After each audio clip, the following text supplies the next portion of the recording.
J-Lo. The Clippers can do whatever the hell they want, but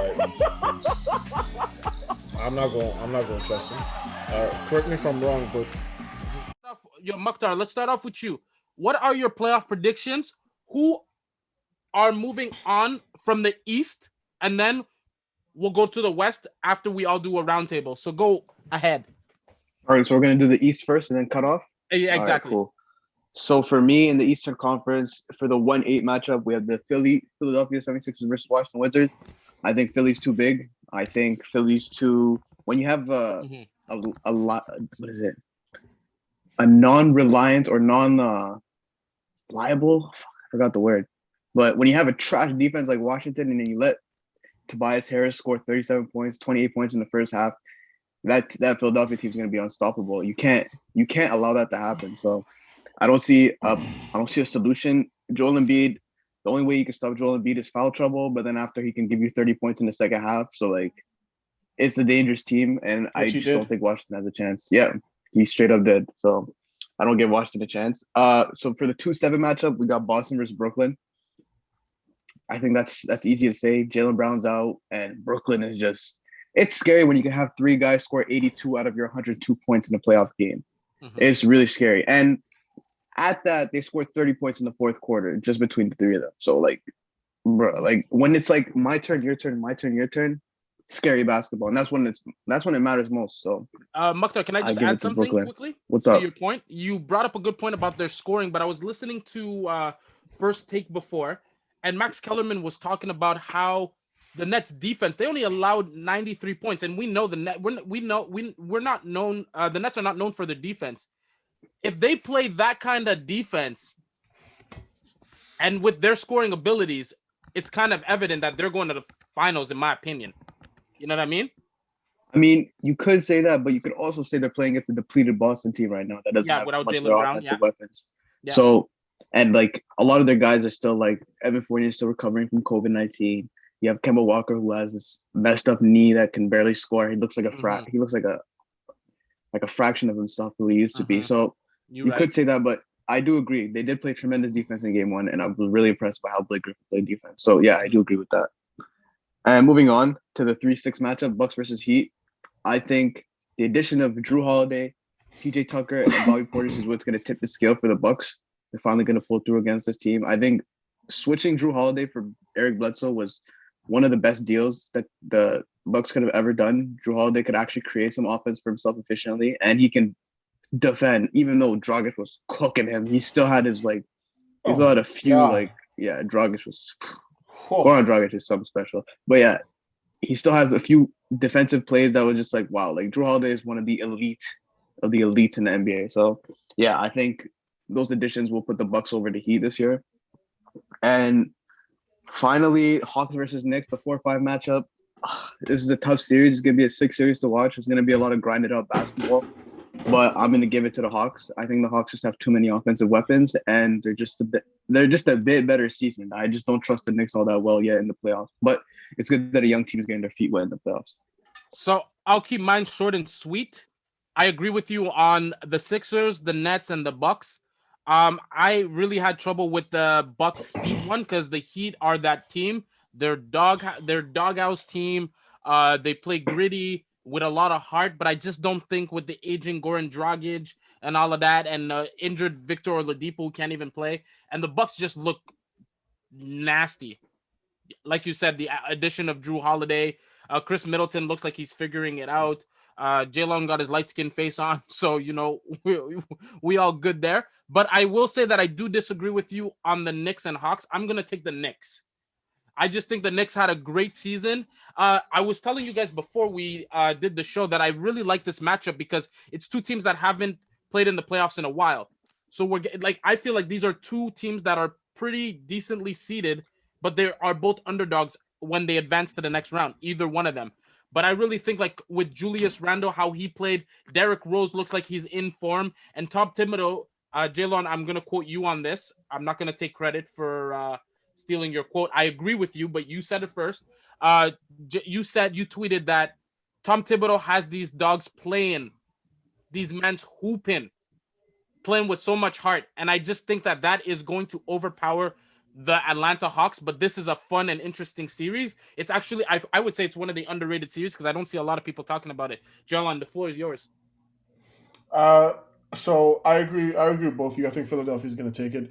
Washington, sorry, Washington can steal 1 or 2 games maybe, but that's very dependent on Russell West. Russell Westbrook has to play out of this world.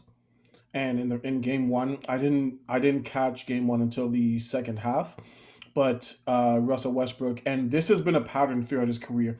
He's usually dreadful in game ones. If you look at the Houston series, the Utah series, the Portland series, he's awful in game ones. So look for a bounce back game from Washington, but their ceiling is to pick up 2 wins. For the simple fact that if you're going to ask Robin Lopez and Alex Len to guard Joel Embiid, you're not serious about winning a series. Um, then New York, Atlanta. This was tough for me. I'm going to stick with Atlanta. I want to change my mind, but I'm going to stick with Atlanta. But can we just marvel at how beautiful it is to see playoff basketball back in the mecca of basketball? What a beautiful sight! What a beautiful sight! The fans were Crazy into sight, it. man. It was just electric, bro, and it's so dope to have the fans back, especially at that venue.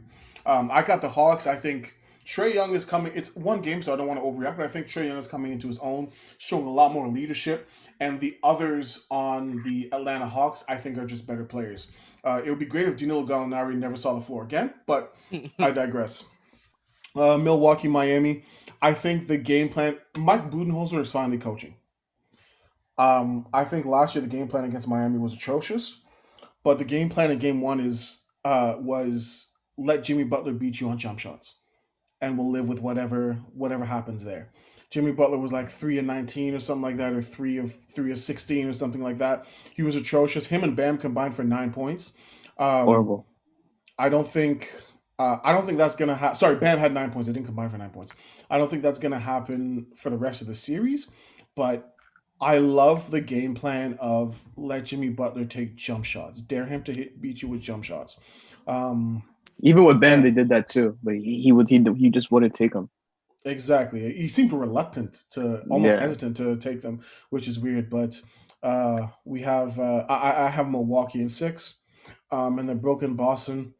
I feel my C's, man. My Celtics, bro. This is so sad. My Kemba Lakers, my Walker. Celtics, my Celtics. No, my Lakers. That was a joke. That was a joke. That was a I joke. know, yeah, That was a joke still. That was a joke still. But it's so sad to see my Celtics. They're just going up against 3 dudes who are in the primes of their careers, who are just better at basketball. Like they have Marcus Smart who can guard Kyrie, but nobody can stop James Harden. Nobody can stop Kevin Durant. I noticed though, I would love to see more minutes for Jabari Parker. Mm. I think he adds. I think he's a mobile big that can sort of add the same effect that Blake Griffin does. Like he's very athletic. He's very strong. He's poor defensively, but I don't know. I'd like to see more minutes for him. See if they can stretch the rotation a little bit more. Or defensively is an understatement. Mm. Yeah. Like, yeah. Oh, and Um, I just want to say, I think Boston. I think for the next couple of games, I think they got to go after Kyrie Irving. They have to get one of the big 3 in foul trouble because what that does is then now you got to worry about 2 guys. It's much easier to worry about 2 guys than 3. So you got to go at somebody and get somebody in foul trouble. Make one of them guard because Kyrie Irving's guarding Evan Fournier, and like that's obviously a break on defense. Somebody's KD I saw guarding Aaron Neesmith. He's switching back and forth between Jason Tatum, but James Harden's guarding nobody. So you got to make somebody. You got to make one of them guard. mhm. But that comes with the loss of Jalen Brown, right? Because if Jalen Brown Yeah. was in the lineup, James Harden would have to actually play defense. You know what I'm saying? Mhm. All right, yo, Mukhtar, we're gonna bring it back to you. You start us off with the Western Conference, bruh. So for the 1A matchup for the Jazz versus the Utah Jazz versus Memphis Grizzlies, I got the Utah Jazz. I think once they get Donovan Mitchell back, it's going to be a rout.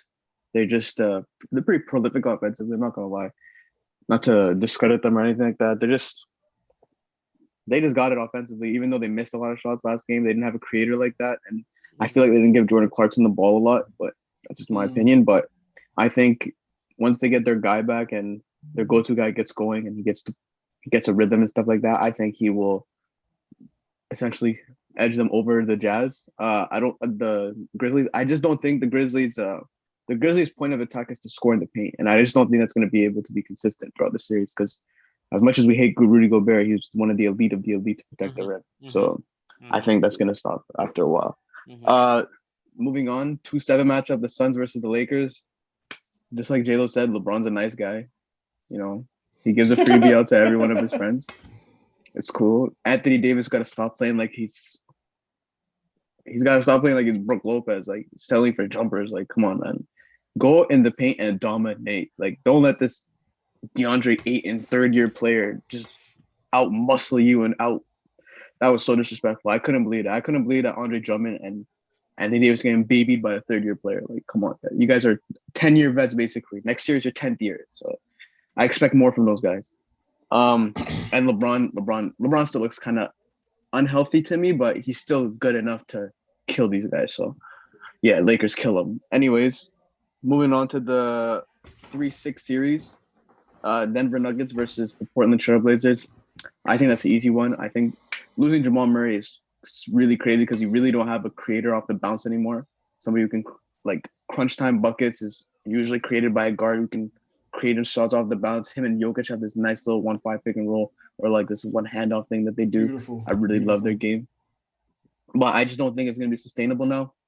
Without Jamal Murray, I think Jokic got to do way too much, and they just don't have that extra guard. Like, they just got rid of all their guards. Like, they got rid of Gary Harris. They got Gary Harris, Malik Beasley 2 years ago. Like, they just don't have any more dynamic guards like that because they just put the bank on Jamal Murray. But that's what happens when a guy gets injured like that. Then you have to rely on Austin Rivers, the guy who played at Marquette University. Marcus Howard, is that his name? Marcus Howard. And Facundo Campazzo. So their guard lineup is depleted. So, yeah, I got Portland winning that easily. Moving on to the Clippers and Dallas, the 4-5 matchup. I love this series. I got Luka winning this one. Notice I said Luka. I got the Dallas Mavericks winning this one. I just don't think they can contain Luka. No matter what they do, they cover him one-on-one, they double him, they trap him, whatever they try to do, Luka will always make the right play. And the Mavericks are just, they have so many like weapons, like guys who can penetrate, guys who can shoot, guys who just know how to play good basketball, good IQ guys, space the floor, mobile bigs.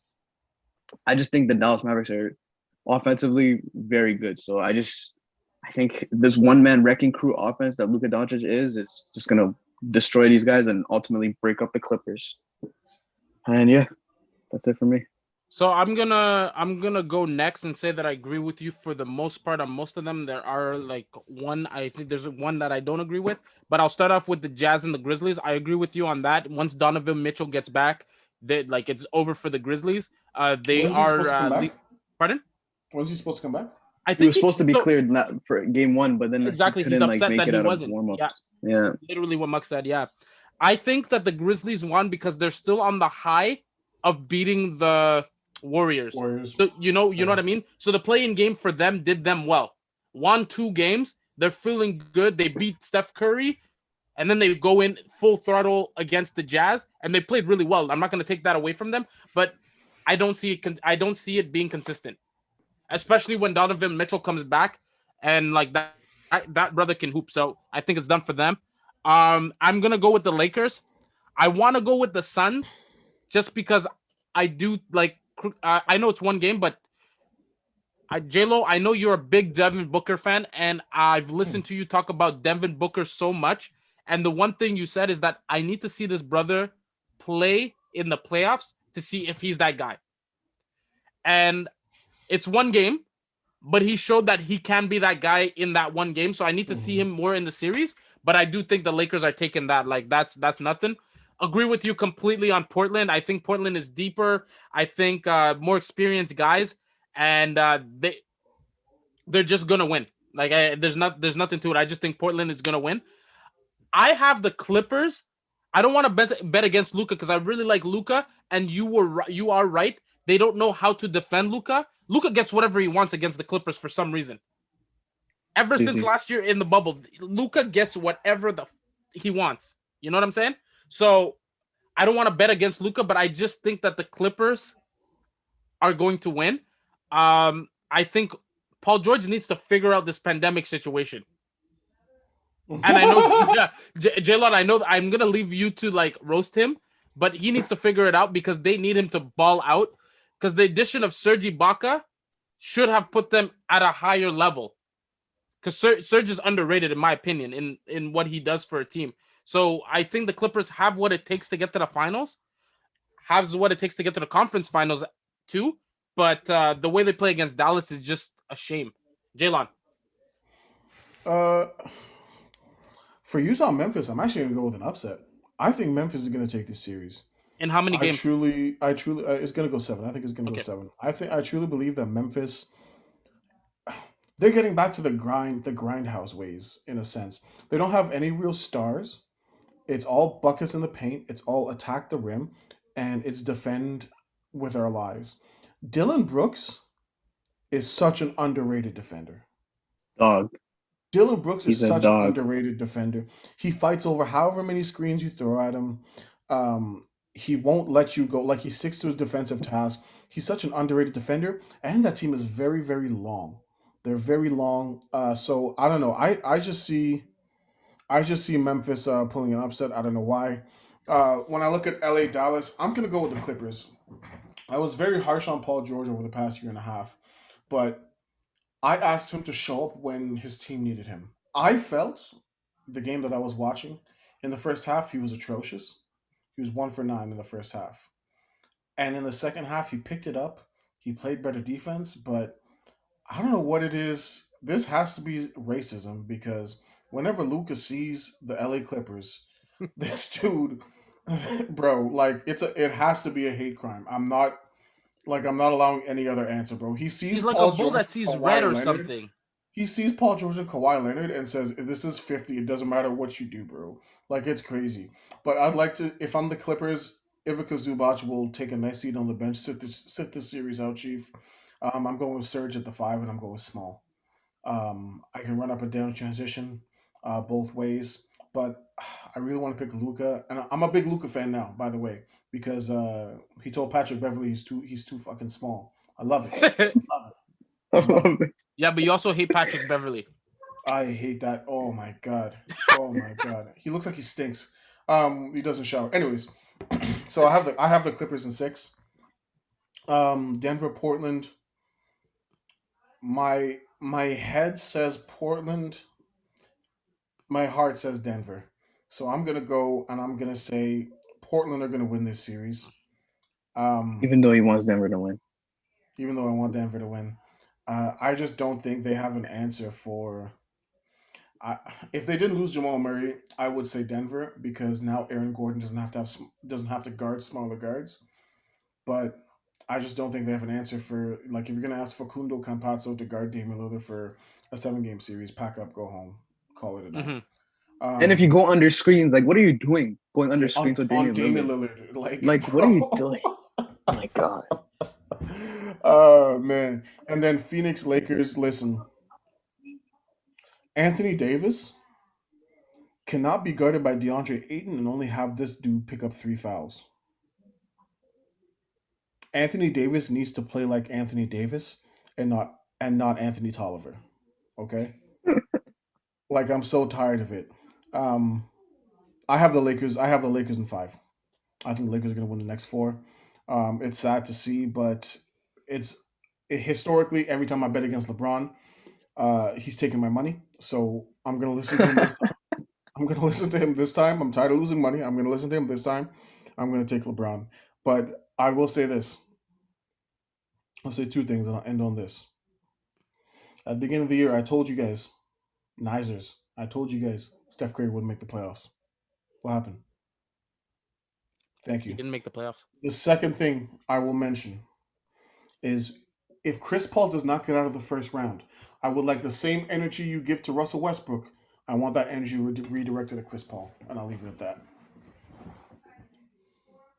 The other thing that I want to add about Portland, and not because like Melo's my favorite player, but if you have Melo dropping at least 15 a game, you're in a good shape. With the other guys contributing and Melo dropping like 15, like a cool slick 15, he had 18 that game.